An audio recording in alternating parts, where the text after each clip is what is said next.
Sejam todos bem-vindos à Rádio SBOT, o podcast oficial da Sociedade Brasileira de Ortopedia e Traumatologia. Hoje teremos mais um episódio do programa, Dose de Atualização, com o tema Impacto Fêmur-Acetabular, como tratar. Eu sou o Dr. Carlos César Vassalo, eu sou de Belo Horizonte, faço parte do grupo de cirurgia do quadril do Hospital Maria Tereza, aqui de Belo Horizonte. E eu hoje vou bater um papo com três amigos, três membros da Sociedade Brasileira de Ortopedia e da Sociedade Brasileira do Quadril. Um é o Dr. Tiago Bussato, lá de Curitiba, Paraná. Ele faz parte do Núcleo de Ensino e Treinamento da SEC, da SBQ, e do Hospital CRIA de Curitiba. Dr. Mustafa Zog, que é chefe do grupo de quadril da PUC de Campinas e é presidente da Comissão de Trauma da Sociedade Brasileira de Cirurgia do Quadril. Meu querido Dr. Marcelo Queiroz, que é presidente da ISHA Latinoamérica, presidente da Comissão de Cirurgia Preservadora da SBQ e membro do grupo de cirurgia do quadril da Santa Casa de São Paulo. Meus amigos, vamos bater um papo sobre impacto. E o que eu queria dirigir primeiro ao Mustafa. Ô, Mustafa, como é que o impacto faz parte da sua vida? E eu queria que você descrevesse o impacto e dizer como é que é na sua vida clínica os casos, qual porcentagem de casos do seu consultório que te procuram com impacto. Fala isso aí para a gente, por favor. Boa tarde, é uma honra estar participando aqui com vocês todos, Marcelo, Carlos, Vassalo, Tiago Bussato. Bom, o impacto fêmur-acetabular é uma patologia muito frequente na minha prática de consultório. Eu atendo pacientes que me procuram principalmente quando tem algum tipo de dúvida sobre o impacto. Eu acho que o mais importante é isso, né? O paciente às vezes já passou por alguns outros colegas e vem perguntar para mim sobre o impacto fêmur-acetabular. Hoje, atualmente, eu sou muito criterioso em indicar algum tipo de tratamento cirúrgico. Eu sempre tento avaliar várias expectativas, vários parâmetros para indicar qualquer tipo de tratamento cirúrgico, mas é uma coisa muito corriqueira. Eu atendo vários pacientes, desde 2010, que eu comecei a tratar o impacto fêmur-acetabular de uma maneira mais frequente.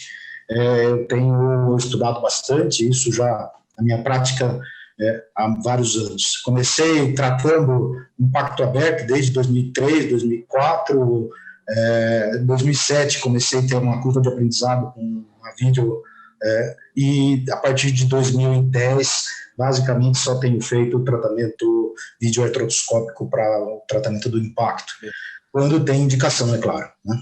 Perfeito. Ô Marcelo, e na sua vida, como que é seu consultório? Quem são os principais pacientes que te procuram por causa de impacto? E, Marcelo, e antes disso, me descreve assim com palavras, o que é o impacto fêmur-acetabular? Então, Vassalo, obrigado pelo convite. Gostaria de dar um alô aqui para o Mustafa e para o Tiago, colegas que têm bastante experiência com o assunto.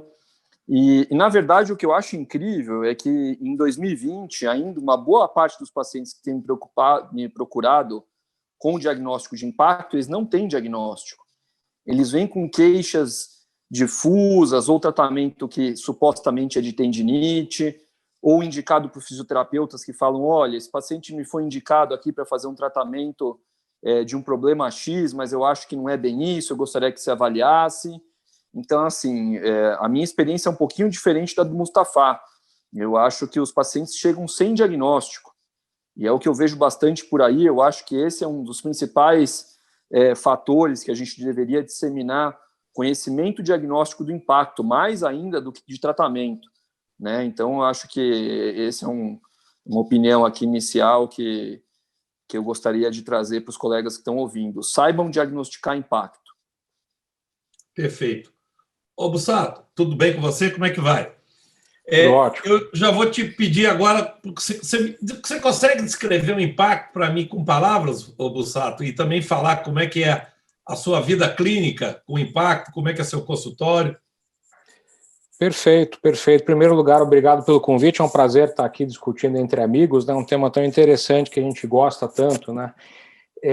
Bom, acho que a minha prática está mais alinhada com a do Queiroz também. A gente vê que muitas vezes tem uma demora no diagnóstico. Às vezes a gente recebe os pacientes já com alguns anos de dor, né? A gente hoje sabe que isso é um ponto que pode, às vezes, até limitar um pouco o resultado do tratamento, né? Dependendo do quanto tempo que esse paciente demora. Bom, sobre o impacto, basicamente é um contato precoce entre o fêmur e a bacia, né? Ele pode acontecer por alterações sutis do formato da cabeça do fêmur, né? Seria uma perda daquela esfericidade esperada, ou por alterações na bacia, né? Que seria daí o impacto que a gente chama de tipo pincer, né? Quando o paciente tem uma retroversão focal ou uma retroversão global, ou mesmo uma coxa mais profunda, né? Basicamente são esses os dois tipos que a gente divide de uma maneira didática, pincer e kami, e o mais comum que é o misto, que é uma mistura dos dois, na verdade, que a gente acaba vendo aí em cerca de 70%, 80% dos casos. Ô Bussato, continuando agora com você, meu amigo, como que você faz o diagnóstico do impacto, eu digo, clinicamente, pela história e por imagem? O que você tem usado atualmente? Qual que é a sua sequência de solicitações? E se você faz as radiografias, quais incidências, por favor? Perfeito. Bom, a queixa clínica mais comum é a dor na virilha, né? Que a gente fala, a dor crural profunda. O paciente tem o sinal do C, ele mostra com os dedos que a dor dele é dentro, ele não consegue pegar na dor. Essa dor geralmente tem alguma característica mecânica, que a gente fala em falseio ou bloqueio articular. Ela é posição dependente, né? Ou seja, ela dói em determinados movimentos. Então, com o exame físico, dando continuidade, a gente faz a manobra do impacto, que é o teste com flexão, adução e rotação interna, né, que eu acho que é a manobra que mais ajuda a gente nesse diagnóstico específico. E em relação ao exame de imagem, eu sempre peço radiografia e ressonância. Tá? As radiografias que eu faço são a P de pelve, o perfil de Dan em 45 e 90 e o perfil de Lequesne. E uma ressonância simples, sem contraste intraarticular. Marcelo, alguma coisa a acrescentar? Eu acho que é interessante para o ortopedista geral a gente diferenciar no momento inicial se a dor é intraarticular ou extraarticular. Então, para o cirurgião, para o ortopedista geral, né, você fazer movimento com o quadril, movimentos de rotação, seja de flexão, rotação interna ou externa, e isso provocar dor, né, a dor for reprodutível, essa for a dor que o paciente se queixa, é muito sugestivo de uma dor intraarticular. Tá? Então, de forma geral, eu acho que para o ortopedista geral, se fizer esse tipo de manobra e for positivo, já desconfiar aí de exame clínico sugestivo de dor articular e que pode ser ou não impacto femoroacetabular. Mustafa. Bom, eu também acho que o mais importante é definir isso mesmo, né? Se é intra ou extra-articular, eu costumo também fazer o teste de rotação interna e às vezes até com um pouco de tração, porque isso também, quando alivia a dor, me dá uma dica bem importante se a patologia é intra ou extra-articular.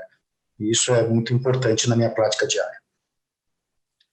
Ô Mustafa, é comum, o Bussato citou o sinal do C. Os seus pacientes sempre vêm mostrando o sinal do C, é mais comum isso? O que você vê mais de queixa especificamente?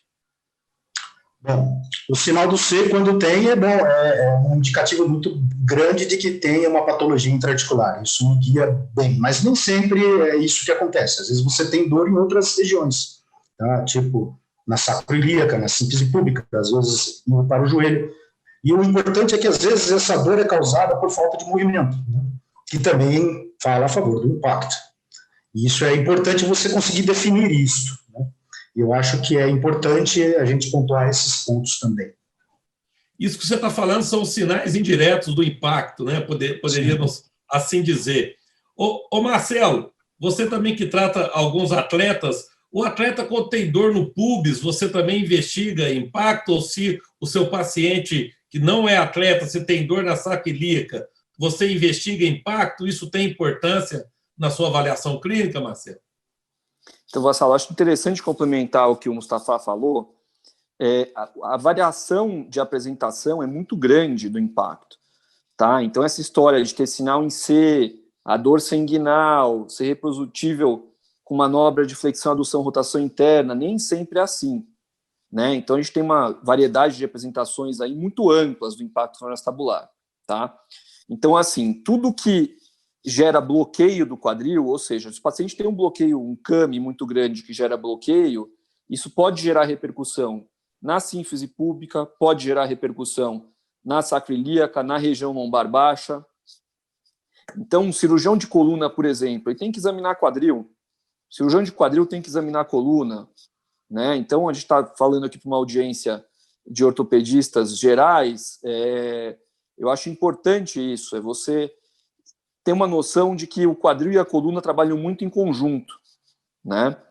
É mais isso. Então, realmente, dor na sínfise pública, tem que desconfiar de quadril? Sim. Perfeito. E, Bussato, além disso, ninguém citou aqui a necessidade de pedir ultrassom, tomografia ou artrorressonância. Um desses 3 exames, você pede em alguma situação? Então, vou começar do final. A artrorressonância era nosso exame padrão ouro até poucos anos atrás, né? Agora, com a evolução dos protocolos e com a ressonância de 3 Tesla, eu já vejo como desnecessário, como rotina. Eu peço artrorressonância hoje somente em paciente que já foi operado, onde eu estou pesquisando se teve uma nova lesão, se tem alguma aderência, eu acho que ali ele me ajuda. Ou num paciente, por exemplo, que eu juro que tem alguma coisa intraarticular e ele vem com uma ressonância normal, tá? O ultrassom, eu pessoalmente não tenho experiência, eu acho que ele é de pouca ajuda no diagnóstico do impacto em específico, sabe? E a tomografia, por fim, eu também só peço em caso de anatomia mais complexa, hoje quando eu estou planejando fazer alguma outra cirurgia que não artroscopia, como perestabular ou a luxação cirúrgica, em casos de sequela de Perthes, de displasia, etc. Não é minha rotina para artroscopia. Bussato, o nosso tema é como tratar. Vamos agora definir uma conversa em cima do paciente que tem impacto, está diagnosticado, e eu queria saber de você, como que você evolui o tratamento, como você difere rapidamente esses grupos de pacientes e as suas indicações? Eu acho assim, a grosso modo, a gente pode falar daquele paciente mais jovem, mais atlético, e daquele paciente com seus 45 em diante que já se apresenta com uma lesão um pouco mais degenerativa. Eu procuro seguir o protocolo de Warwick, eu tento o tratamento conservador num tiro curto, eu converso com o paciente, eu acho que vai precisar de cirurgia, eu explico o mecanismo, mas eu tento ali por um mês e meio, o tratamento conservador com fisioterapia para ver como ele evolui, como ele responde, e para dar tempo dele assimilar também a ideia da artroscopia nesse caso, sabe? Então eu sempre tento, eu sou um pouco mais conservador, um pouco mais cuidadoso para indicar. Mas, assim, a gente já tem evidências suficientes de que num paciente jovem e ativo com lesão labral, o tratamento cirúrgico é melhor. Mas me conta, o que você tenta fazer de fisioterapia? O que especificamente você indica para esse paciente? A gente, basicamente, vai trabalhar com educação de gesto, depende do esporte que ele faz, né? Então, às vezes, um surfista, um golfista que trabalha com rotação em cima do quadril, a gente pode tentar melhorar um pouco o gesto esportivo, mas eu acho que não foge muito disso, na verdade, o que realmente funciona, né? E você, Mustafa? Como que é o seu protocolo de tratamento inicial? Quais são as suas condutas? Concordo com o Thiago disse, eu gosto sempre de individualizar o paciente com impacto, né? É importante saber isso. A tendência minha é, no paciente jovem, sempre pensar num tratamento cirúrgico se ele não responde bem a algumas medidas de mudança de comportamento na atividade esportiva. Quando eu percebo que tem uma alteração que eu consigo ver bem, consigo bem identificar bem essa alteração anatômica, né, um CAMI muito importante, como uma cobertura acentuada, ou ainda descartar os problemas de displasia que alguns pacientes têm, né, esse tipo de problema, individualizar para ver se não é uma instabilidade, mas quando tem um impacto mesmo em si, a minha tendência é operar os pacientes jovens e mais ativos, se não responder bem a um tratamento de reeducação no esporte. Concordo com o Thiago. E você, Marcelo? Como que você separa os seus pacientes, o tratamento que você indica? Eu acho que basicamente depende de 2 coisas. 1, grau de deformidade, e 2, o grau de desgaste articular. Tá? Então, assim, se o paciente tem uma deformidade muito grande, por exemplo, tem um CAMI que é enorme, não adianta a fisioterapia, né? Não é, vou fazer a fisioterapia para agradar o paciente. Não, a gente tem que ser objetivo, né? CAMI grande, paciente jovem, é cirúrgico, não tem conversa. Está mais do que comprovado que isso aí é deletério. Quanto mais espera para fazer a cirurgia, mais rapidamente avança o grau de lesão de cartilagem. Então, CAMI grande, paciente jovem, cirurgia. No outro espectro, paciente com uma idade maior, mais avançada e com uma degeneração muito grande do quadril, provavelmente não vai ser um candidato bom para tratamento conservador desse tipo de patologia, né? E aí tem tudo nesse meio termo, né? Lesões menores, né? Paciente feminino com uma hiperfrouxidão ligamentar, pouca deformidade, esse paciente tende a mais para tratamento clínico, né? Mas eu acho que o importante é entender, deformidade óssea não melhora com fisioterapia, né? O problema é mecânico, bloqueio mecânico, limitação de rotação interna. Então você pode até atenuar os sintomas por um período curto, mas não vai resolver o problema do paciente. Ô, Bussato, eu vou te fazer uma pergunta, eu queria a sua opinião. Todo impacto fêmuro-acetabular leva à artrose coxofemoral? Não, acho que esse é um ponto bem importante que você puxou. A gente está discutindo aqui a síndrome do impacto fêmuro-acetabular, né, que é um conjunto de sinais e sintomas, né? Então, o formato de impacto nem sempre ele vai causar problemas para o paciente. Às vezes pode ser só um achado de exame, né? Assim como a lesão labral também. Ela pode ser um achado de exame num paciente de mais idade. A gente tem que associar o sintoma com o exame físico e com o exame de imagem. O paciente que é sintomático e que tem um quadro compatível, esse sim merece um tratamento cirúrgico. Você concorda, Gustavo? Sim, é claro. Quantos pacientes você já viu com alterações de impacto que não tem sintomas e que não desenvolvem artrose? Então, quer dizer, isso não é uma verdade. Tá? Isso depende de vários fatores, principalmente o nível de atividade, o nível de prática e também o nível da deformidade. Marcelo, você concorda? Parcialmente. Então, o que acontece também, impacto. Se a gente for dividir impacto tipo pincer, impacto tipo CAMI, que se sabe hoje em dia que impacto tipo pincer tem pouca relação com a artrose. Tá? Impacto tipo CAMI, existe uma correlação grande com a artrose. Tá? Só que a gente sabe que a artrose é multifatorial. Então, você tem uma questão, bem a grosso modo, uma questão mecânica, uma questão de uso e uma questão genética, e metabólica, inflamatória. Então, falar que a questão mecânica é o único efeito, né, que vai gerar artrose não é verdade. Até por isso que os estudos têm dificuldade de fazer uma correlação direta entre o CAMI e a artrose. Mas nós que fazemos cirurgias de artroscopia de quadril, a gente vê claramente que existe um padrão bem definido de lesões secundárias ao impacto tipo CAMI, né? Então, eu acho, a minha opinião é que vai ser uma questão de tempo até conseguir ser comprovado que existe uma relação direta, mas que ela é multifatorial, né? Então, o CAMI grande, na minha opinião, é uma coisa que deve ser acompanhada muito de perto e que existe um risco alto de evoluir com artrose em médio a longo prazo. Marcelo, você acha que o CAMI é o assassino silencioso do quadril, como alguns grandes autores citam na literatura? Exatamente. Então, o CAMI, quando ele fica sintomático, geralmente a gente já tem uma lesão considerável na articulação do quadril, né? Ele é uma deformidade que ela é gerada aí, que se estabelece por volta dos 12, 13 anos de idade, só que o exercício contínuo, a mobilidade contínua desse quadril, ela vai gerando lesão, a partir de algum momento ela se torna sintomática, né? Então, por isso tem que se tomar cuidado, porque geralmente quando o paciente com CAMI, ele se torna sintomático, geralmente já tem uma lesão labial e às vezes até condral considerável. Tá? Então, concordo sim. Mustafa, então eu perguntei se todo impacto fêmuro-acetabular leva à artrose.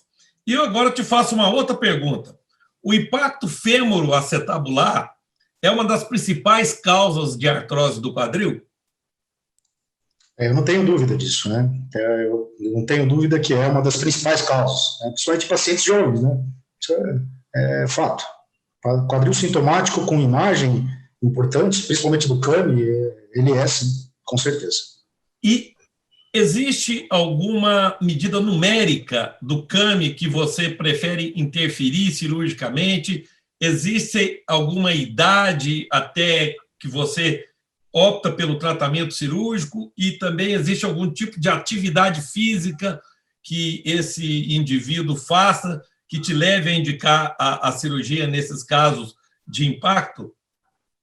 Sim.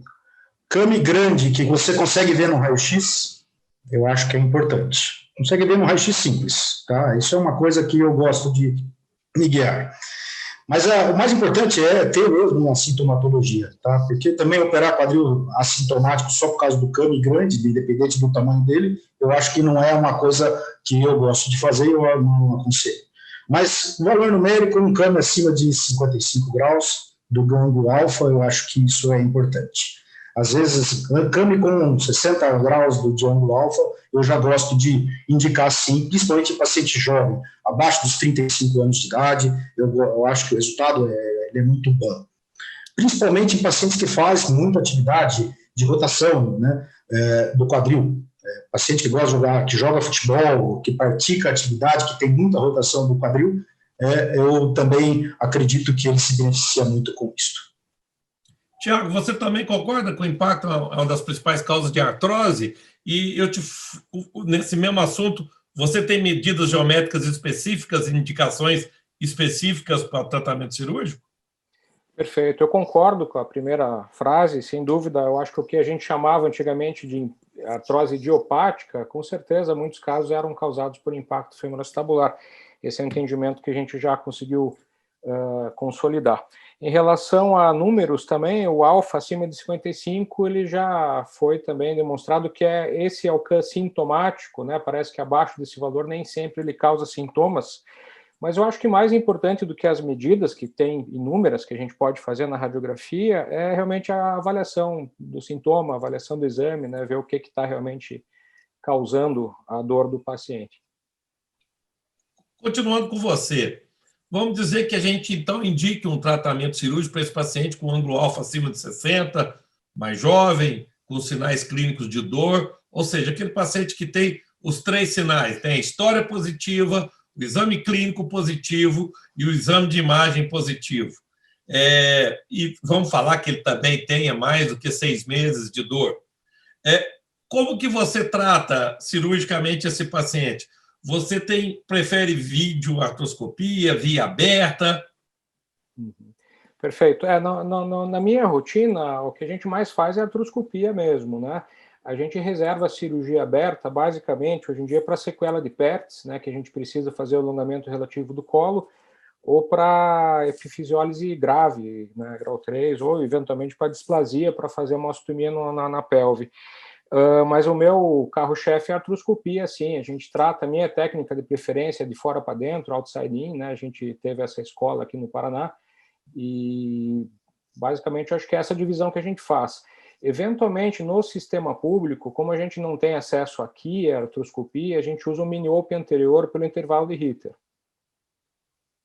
Os resultados são bons também desse mini-open? Não são tão bons quanto a artroscopia, mas eu vou te falar que talvez tenha mais relação com a seleção de pacientes, sabe? A gente pega eles muito tardiamente no SUS. E às vezes a gente quer fazer alguma coisa para evitar uma prótese ou para, né, são pacientes sintomáticos, e realmente o resultado, pessoalmente, eu não acho que seja a mesma coisa, embora não sejam ruins, assim, mas a gente tem poucos casos ainda. Eu li um artigo agora de 2020, maus resultados de artroscopia em paciente acima de 70 anos. O que você tem a ver com isso? Qual que é a idade? Você tem uma idade limite? Ou o paciente com índice de massa corpórea muito elevado? O que é isso que são sinais de mau resultado na indicação cirúrgica? Eu não tenho um limite fixo de idade, eu acho que depende do paciente, da condição que o quadril dele tem. Eu uso muito uma coisa que o Beck defende, que é se o quadril está centrado num corte axial de ressonância, sabe? Para mim, a hora que o quadril se torna excêntrico, ali já não vale mais a pena fazer preservadora. Mas para te falar, o meu recorde de idade com artroscopia deve ser 50 e alguma coisinha. Não passou disso, não. Ô Marcelo, qual que é a sua visão da artroscopia no tratamento do impacto?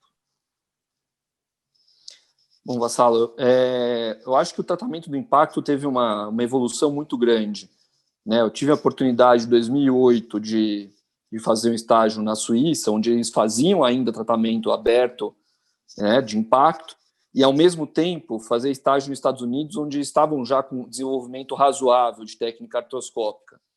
Então, assim, são mundos completamente diferentes, né? A evolução que trouxe a artroscopia em termos de diminuição de morbidade, de recuperação mais rápida e, na minha opinião, de melhor resultado clínico, assim, é enorme, né? Não só do ponto de vista diagnóstico, como do ponto de vista de tratamento. Foram descobertas inúmeras alterações e padrões de lesões que provavelmente só por via aberta isso teria sido um pouquinho mais difícil, né? Então, na minha opinião, hoje em dia, em termos de você tendo um resultado equivalente da via aberta e via artroscópica clínico e tendo uma recuperação mais rápida e morbidade menor pela artroscopia, eu acho que também isso aí já vai virar o padrão ouro muito em breve. Ô, Mustafa, você falou que já tratou com osteotomia. Hoje em dia você também ainda faz, por via aberta, tratamento do impacto? Olha, a minha curva foi bem interessante, né? Eu comecei a primeira em 2005, que é fazer a luxação controlada, né? E a minha decepção grande era que era uma cirurgia muito grande, que você tinha um risco grande de manipular o trocânter e ter algum tipo de pseudoartrose, e às vezes a fixação do grande trocânter não ficava legal. E era uma cirurgia grande, o paciente sentia. Depois parti para a via anterior, né? Como o Thiago mesmo disse. Isso começou em 2007. E aí o que aconteceu, que me frustrava, é que eu não conseguia ver muito bem a transição condrolabral, mesmo com tração, mesmo com algum tipo de manipulação. E hoje eu não tenho dúvida que a melhor via de acesso para isso é a artroscópica. A evolução dos materiais, a evolução técnica foi muito grande e hoje em dia me permite fazer algumas coisas que eu nem imaginava em fazer. Até o tratamento da epifisiólise, por exemplo, mesmo em alguns graus um pouquinho mais avançados, tipo um grau 2, por exemplo, é possível ser feito. Tá? E assim, isso tem me deixado muito contente com a via. Eu acho que tudo isso é uma curva de aprendizado que foi evoluindo com o tempo. Mas eu não tenho dúvida que, na minha opinião, é a melhor via de acesso para você tratar um impacto.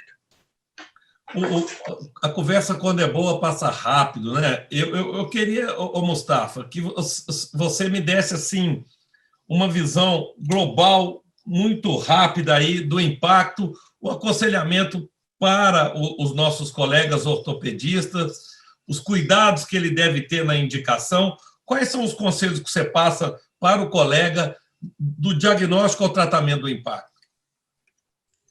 O mais importante, como o Marcelo disse, é você fazer o diagnóstico, tá? Fazer o diagnóstico correto, um exame físico, uma história bem tirada, um exame físico bem feito e avaliação perfeita das imagens. Isso tudo, esse conjunto de fatores é que vai dar o bom resultado do tratamento do impacto. Claro, concordo também, quando a deformidade é grande em paciente jovem, o tratamento conservador geralmente não dá certo. Isso daí é quase que certo, isso daí não é uma coisa que vai dar certo com o tratamento não cirúrgico. E o que eu diria é você saber escolher bem o paciente, conversar bem com o paciente, explicar realmente o que ele pode esperar, porque às vezes, em algumas situações, quando você já tem algumas alterações degenerativas leves, você tem que falar com o paciente e expor a real condição do que você pode propor para ele. E essa conversa, ela é fundamental para o tratamento do impacto fibrocetabólico. Muito obrigado, Mustafa. Tiago, quais são as suas considerações, por favor? Não, perfeito, concordo com o Mustafa. Eu acho que o que a gente está discutindo aqui ainda é a ponta do iceberg, né? Quando a gente fala em cirurgia preservadora, eu também tive em Berna, lá onde o Queiroz teve, então foi um aprendizado bastante interessante. E não posso deixar de falar que o Brasil também é uma referência em cirurgia preservadora. A gente tem muitos bons artroscopistas aqui, a gente tem que valorizar isso também. E o mais importante é o diagnóstico precoce, é isso que vai fazer a diferença para o paciente, né? A gente ainda pega realmente pacientes que já perderam, entre aspas, muito tempo com ou falta de diagnóstico ou falta de um tratamento mais assertivo. Acho que essa é a mensagem final, né? Dor na virilha, né, tem que ser investigado. Perfeito. Obrigado, viu? Ô, Marcelo, eu queria que, além disso, você, que é o nosso presidente da ISHA Latinoamérica, passa um pouquinho do panorama da artroscopia no Brasil. Acho que isso que o Thiago falou, e eu concordo muito com ele, nós temos pessoas assim que praticamente dedicaram uma vida a esse assunto aqui no nosso meio, e eu penso que a cirurgia brasileira preservadora do quadril ela é muito importante nesse contexto do ortopedista brasileiro. Queria sua opinião sobre isso, Marcelo. Eu acho que a gente tem que honrar nossos mestres, né? Eu tive a sorte de ter o Dr. Giancarlo pegando na minha mão desde que eu era residente. Então, como o Thiago falou, a gente tem muita gente competente aqui no país. Eu acho que, em termos de tratamento cirúrgico, não devemos nada para o pessoal de fora. Tá? Tecnicamente, a gente está muito bem em termos de conhecimento, de diagnóstico. Então, eu não vejo que a gente não deve nada para ninguém, né? O que a gente precisa é estruturar um diagnóstico bem feito, né? Então, voltando, né? Não adianta uma ressonância de 1 Tesla, 1 Tesla e meio, 3 Tesla, 20 Tesla, se o radiologista não sabe laudar, né? Não adianta a gente ter um mar de pacientes, né, sendo atendidos, né, por ortopedistas, sendo que não sabem fazer diagnóstico de impacto, né? Não adianta operar o paciente, fazer uma artroscopia se o paciente tem uma artrose avançada. Então, isso está errado. A gente tem que selecionar muito bem os pacientes.